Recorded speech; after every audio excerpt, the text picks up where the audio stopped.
Good morning, Owls. Welcome to Let's Talk Hooters. Good morning. Guys, we have some exciting topics to touch on today. Many things happening around the world. New movies coming out. New tax cuts possibly happening. What are the other things? I think you pretty much nailed it. Yeah. So there's a lot that's happening. A lot of new things coming out in the movie realm. Some new music albums that dropped this weekend. Macklemore's album dropped this past weekend. It was a real good album. Make sure to go scoop that. So I guess we can just dive right into it. Yeah. So today, one of the biggest topics being launched, it would have been yesterday, is the new Trump tax proposal, which makes people like Matthew and I pretty excited. And if you're an entrepreneur, his tax break's very competitive, going from 35% for businesses down to 20%. And in the tax world, that's huge. Monumental. That's huge. That is monumental. Especially for those of us that are relying on self-made business. So yeah. 35% is a lot. I mean, to give you guys an idea, if you were your own employer and someone paid you $3,000 to do a gig, right now you have to pay about 30% of that back to taxes. So you price out a quote for $3,000. It's going to take me $3,000 worth of work to finish it. But actually, you only get $2,000 of that in your pocket.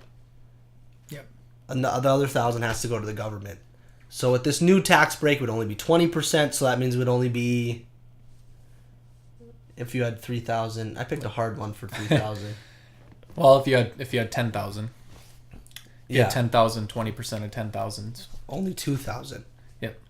So I mean, much more competitive. Yeah. I mean, you're saving money in the long run and putting more into your pocket in which you can spend. Yep. And I think that could be good for America. It could. Now, I mean, where he's gonna make up for that loss of money, I don't know what his plan is for that. But in a perfect world, that would make sense. Like it would be really nice for business people, but I think that there's some caveats with it too. There always is. Yeah. So I mean, if he's going to lower the business tax rate, does that increase personal taxes? Well, personal taxes are also going to drop. Oh, so he's dropping everything. Dropping everything. The only spot that's increasing is the low class. So the lowest class you can be in for tax break is now going from 10% to 12%. Oh, okay. So it's going up for the low class. So that's where he's going to make up the loss for that. Yeah. Well, we'll see how that works. We'll see what he goes with. I mean, I don't know. I'm not an expert in the tax world. So me either. But knowing that 35 down to 20%, I mean, that's nearly half of what's being paid right now. Yeah. So, which is crazy.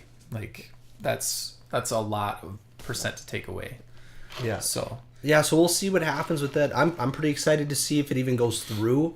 I know we have really great congressmen. Yeah. And they're not going to put our country in jeopardy if they feel it's not going to work. That's the hope anyway. That is the hope. That is the hope anyway. We're thinking optimistically right now. Yeah. So. But I know another line of business. Today, this past weekend, I went and saw the new Kingsman movie. Yeah. I'm super jealous. I can't wait to see that movie. It was really good. I think the thing that the first one did so well was that it was just like the action sequences were so well thought out. Yeah. The example, if you guys have seen the Kingsman, the church scene, that one was crazy. Dude. I've never seen an action scene just cut together so just intense. But it was fun to watch. It was entertaining. It was. And, as filmmakers ourselves, when I saw that scene, I'm like, how can we recreate that? And the incredible thing about that, from an audience perspective, it looks like a one-shot. And a one-shot's just the camera guy's filming the whole time as they're doing it. But it actually was broken up into little scenes, which is pretty spectacular. Mm-hmm. It doesn't even look like it. No. Hollywood, though. I mean, they got some best of the best editors in the game. So, but no, overall, would you say that the second Kingsman surpassed the first one, or do you see it more as like a standalone, or because I know sequels to a movie like that could be difficult. So I was actually very surprised that they made a sequel. Yeah, and I think they're going to make a third one. You think so? Oh. I think they left it on that note. Obviously, any movie that goes big in the box office ends up turning into a threequel. It just seems like three-peat? A three-peat, yeah. That's what it feels like. They turn into the LA Lakers. I think, to be honest, if I was to compare the first one to the second one, the first one was special to me because it was truly original. Mm-hmm. I went into the movie theater and it was a Hollywood movie that it's not based off of a book, right? Not that I know of. Not that I know of either. So it was totally original in my mind that it wasn't based off of a book. It came out of, someone else's imagination, and the way they filmed it, the way the actors, played the roles. I mean, come on, it was so good. And then Samuel L. Jackson is the bad guy. And he's a bad guy in every movie in Hollywood now. But you know what? He's so good at it. He's funny. He is. He played his character so perfectly. He is. And so that mix in the first one was very special to me. Because it was just new. It was exciting. Anytime a sequel comes out, you have an anticipation of, like, you already know the characters. Yeah. You already know what to expect a little bit. I did wish that one guy, what was his face? Channing Tatum? No, the guy who died in the first film. I'm the name's yeah. Right now. What was his name in the film? I can't. I'm having a blank. It wasn't Eggsy. No, Eggsy was the main dude. Yeah. Anywho. Yeah. So that dude, I wish they would have kept his... I mean, I don't know how it worked because I didn't see the movie. Yeah. But I wish they would have kept his reprise as his character in this film a secret until you see the film. Yeah. That could have been a really good area to surprise people. It could have, That's one of the troubles with trailers, what do you want to actually show? Obviously you want to get the people in the seats, but then at the same time it's like, well, what do you want to say for the movie? Yeah. Well, and who knows, maybe that was the only way they could have cut it together, but but still, I think that the impact of his character returning would have been a lot stronger if they would have revealed it in the trailer. And then it wasn't even really like a ceremonic, if that's even a word, ceremonic way of doing it either. In the trailer, he just kind of shows up and you see him with an eye patch and it's like, okay, well, he lived. So yeah, and I would honestly, I kind of like how they played on his character coming back. You'll have to watch it. Yeah, it's real good kind of play on it. I think it's very nice. Well, I'll definitely have to go see that. Yeah, it's a good movie, and I think when comparing, you can't compare them. I think if we saw the second one first, and that was what we knew Kingsman as, it would have been really good. Yeah, it would have been really good. I mean, I heard mixed things about it. I heard that people didn't really enjoy the whole introduction of the American characters. They kind of wanted it to stick true to the. They made Americans look like a bunch of hicks. That's what I heard. How you doing there? Everyone's speaking Southern. in Southern. But that's all right. You know what I mean? Yeah. That's the joy of filmmaking. Yeah. They wanted to film it in Kentucky, and it was a big whiskey company, and you'll find out more about that. And they had an image, a thought to make the film, and that's what they envisioned. So can't really go against them for doing that. It's funny. And then the president too, of course, is a pretty interesting character in the film. You'll find out more about that too. But gosh, this is really just getting me on the edge of my seat wanting to see it.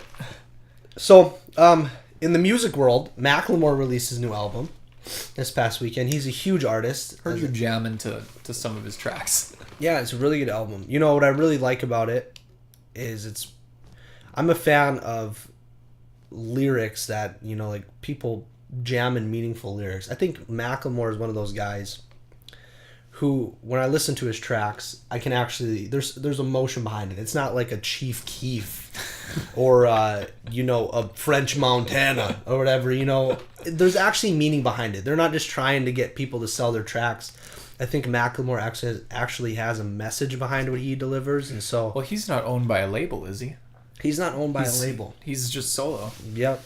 So, I mean, being that he is solo, he has that flexibility, which is really cool. Because from the tracks you showed me, I mean, it's very soul-y. Very soul-y. I mean, I'm not much of a soul guy, as you know, but I think like his words are very meaningful. I will give him all credit for that. Yeah. Just not really like the beat that I would jam to, like maybe his new album. From some of the tracks I heard playing, I think I would now. But undiscovered artists. I mean, I don't know if a lot of people in this area know of an artist known as Sunreal, but Sunreal bumps. I would look him up. He's also an artist I really like because he's a nice mix to me with what goes trending in hip hop, but then what also Macklemore has, which is that like he speaks stuff, and I like that. So Sunreal's a real good artist too. Yeah. Well, and I like his Preach. It's still one of my favorite songs. Yeah. Preach is real good. Yeah. So yeah, man, what else were we going to talk about today? There was one topic as we were driving in the car. Well, some big topic in the news, the NFL. The NFL kneeling. NFL kneeling, the boycotting of the NFL. That's probably one of the biggest topics in today's society, and it's unfortunate because it's something that's developed into something that's really divided people.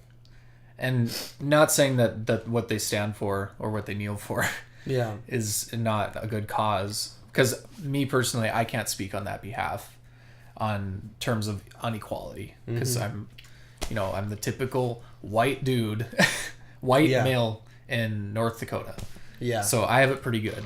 Yeah. So I have no reason to say what's equal or what's not. But from that standpoint too, I do see where I see both sides. Yeah. I see both sides, and and the thought that came to me in the shower this morning was it's kind of a generalization is what's happening. Yeah. Because not every place has inequality with cops and shooting black people and being on the edge more. Yeah. I mean, and also another thought that came to my head was the media makes them seem like they're like, if they portray them as people that are just criminals and hood and like every black person is that way, and that's not true. I mean, we have plenty of friends that are black and Hispanic and all these different ethnic backgrounds, so it's just they're great people. Yeah, they are great people. So it's just unfortunate to see that. I mean, I get it, they're using their platform. Yeah. I mean, what are your thoughts? What do you think?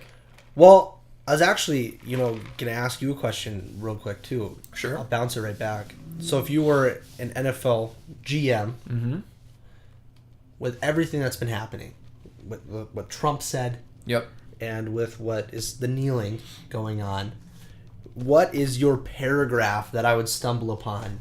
The trending paragraph. Yeah. I mean, if I was a GM, I would say focus on the game. Focus on the game. And, I think something that Dallas did that was very, very, I admired them for it. They took a kneel before the anthem, and then they stood during the anthem. That's cool. And still arms locked, but but they did it more in a respectful manner. Yeah. And not saying that what like kneeling is. I'm going to be very careful with how I mention this, but I have friends in the military. I have a friend that was a Marine, and I would stand for him. Yeah. I would stand for him because he went in my stead to go fight for my country. Yeah. And he deserves that respect for me to stand up for him. Yeah. And inequality, yes, it's something that's happening in America, and it's happening by American cops, unfortunately. But I think it's it's not happening everywhere. It's not. Well, I just saw it's related to inequality, and I think it really puts it in perspective. Like, I'm all about kneeling. If you need to kneel to get your point across, it's great. I love the platform. I support equality all across the board. I think people deserve equal rights. Yep. And I know I'm white. Yep. I know I am. I was born this way. But I believe that if you need to kneel to get your point across, do it. If you need to stand, do it. I'm going to stand during the American. Yeah. I was born that way. I also have a lot of people that were in the military, both black and white. people that were in the military. Yeah. And if one of the black military guys comes across to me, I'm gonna maybe even do this, maybe I'm gonna salute.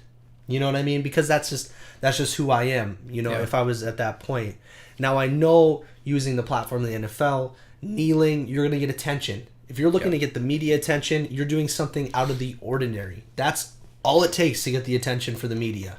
If you want someone's attention, you can go streaking down the sidewalk. The media's on that, right? Because it's out of the ordinary. Yeah. Kneeling, and that's a bad analogy in this sense, but when you kneel, you're getting the media's attention, and I think it is something that there has been there hasn't been equality in America as well as there should have been. I think we're trying to make strides. I know, myself and, even my grandma, and I mean, there's always been that sense of sincerity and love, and it's just trying to get to that place. I think we're all trying to get there. We're trying. People come from different backgrounds and experience different things. Who knows what happened to certain people? Some of those cops, maybe they had a bad experience being in some of a ghetto hood at one point. Yeah.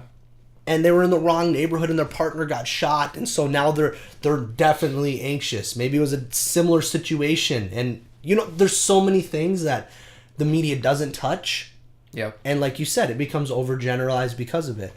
Now, with that being said, the equality part, Saudi Arabia just allowed women to drive cars yesterday. Really? Wow. Women could not drive cars before yesterday. Did not know that. And I think the world in general is trying to find equality. We're all trying to find a balance. I'm wondering what the next step is. That's what I'm curious to see. Kneeling is one thing, get the attention. Great, you've done it. Yeah. You've done that. Yeah. What's next? Yeah. How do we advocate for equality now? How do we take that next step to get to that point of equality for everybody? Yeah. In my sense, I'm going to do what I can by treating everybody the same way. Exactly. And I'm going to do my part, even though it's not a huge part, but and it might be something so small. Yep. But it's we have like we mentioned, we have friends that are black. Yeah. And I treat them no differently than I treat you. No. Or treat, my brother or family or whatever. I'm still, I don't know. It's just, it's mind-boggling to me how some people can't treat them equal still. Yeah. You know what I mean? It's like people stuck in the past. It's people just not ready to move on for some reason. Well, and for me, I mean, this concept to me is so weird because I was growing up with, and probably you the same. I was growing up in a family where my grandma and everyone I knew never had a problem with race. No. And so my perspective on race, it's like a new thing for me. It's like when people started talking about it at one time, I'm like, you guys, what? I've always looked at people the same, whether you're black, Asian, white, anything, you're a human being. And that's how I've always looked at it. And so when the topic starts coming up, even when I was a young kid, is it because I'm black? Is it because I'm Asian? It was weird to me because to me it was like my whole life I was based on this foundation of love everybody. Yep. We're all humans. We're all on this planet together. Let's fight for what's right. Know, and so this whole concept's really foreign to me, and I'm not the best person to speak on the behalf of it because I'm not in those situations directly. I would just advise people that if you're looking at the media and you're using the media as your source for where you're getting your information, I would just look heavily into it.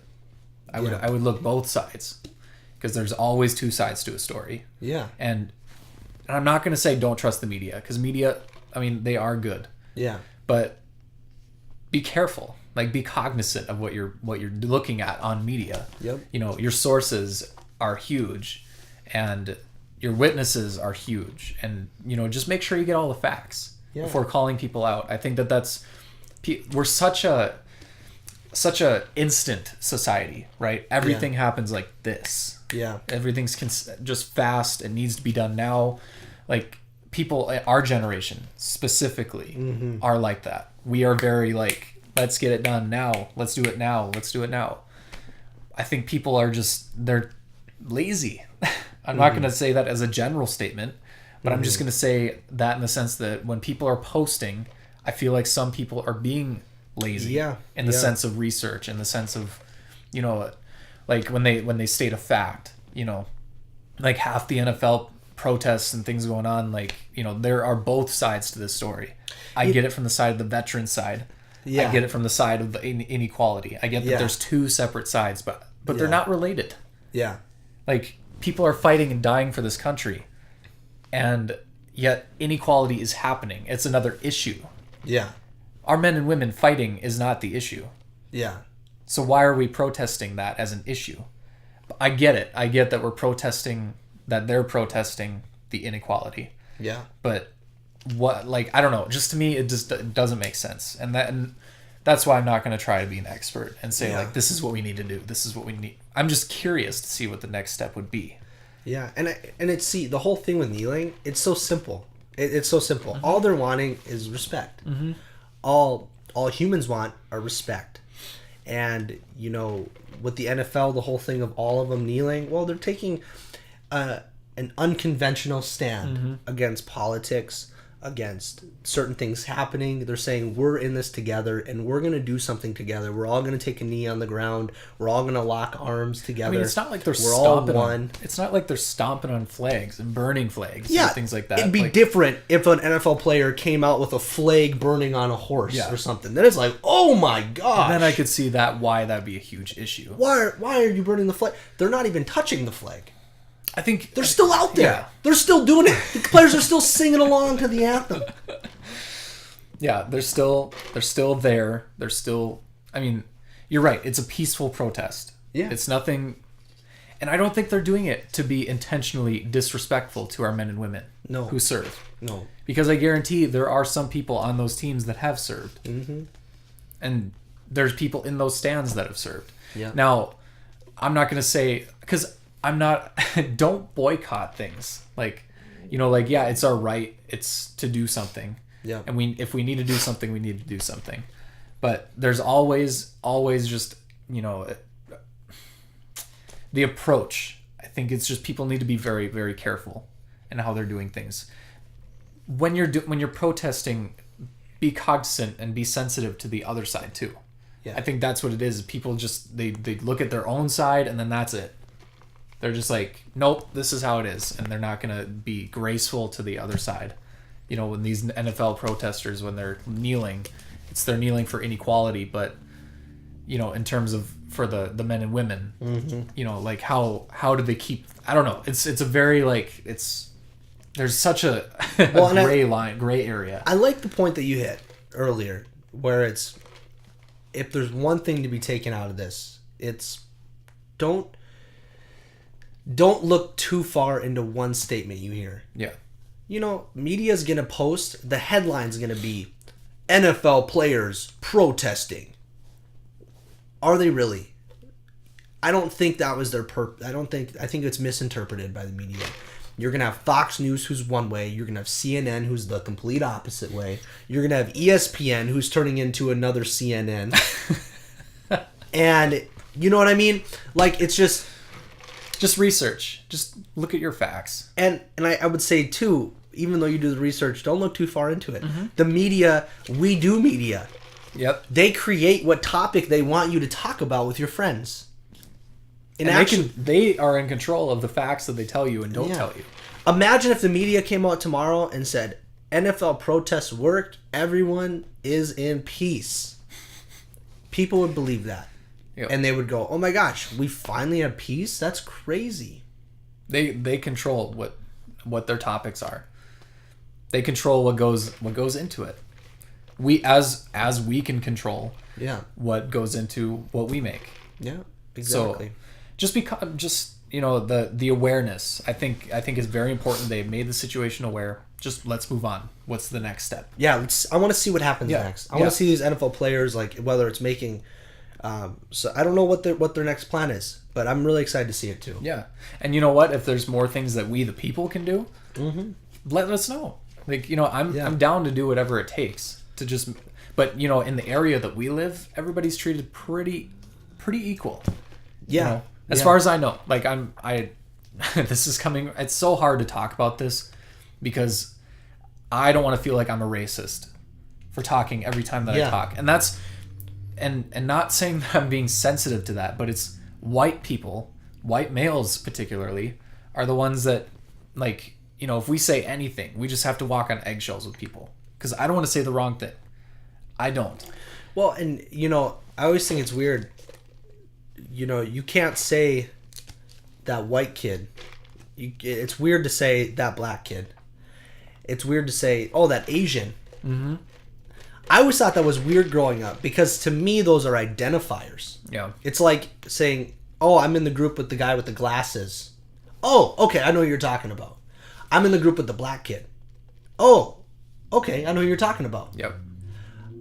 Then it helps other people understand. It's like an identifier. I'm not trying to be racist. No. I'm not be like, oh, that. It's not our agenda to be a racist people. Yeah. Not how we were raised. And and I grew up in California. Yeah. One of the most mixed states in the, in the United States. Also one of the most chill states. Yeah. So it's Arnold like Schwarzenegger became governor. So, I mean, and half my class was black, Asian, like even more so than white. Yeah. The minority was white in some of the classes I was in. I remember being a little kid. Yep. So, anyway, but we're running pretty short on time here. Yep. With that being said, guys, any last minute thoughts? Go out, be your best self, kill it. If you're looking at starting a business, do it now. Don't wait till you're prepared. And take what we say with a grain of salt too. We're not here trying to tell people what to do. We're trying to, you know, seem biased to one side. We're open for discussion. You know, if there's something to be discussed, let's talk. You know, that's hence why these things exist. The let's talk. Yeah, let's talk, Hooters. Yeah. All right, guys. Hey, peace out. We'll see you later.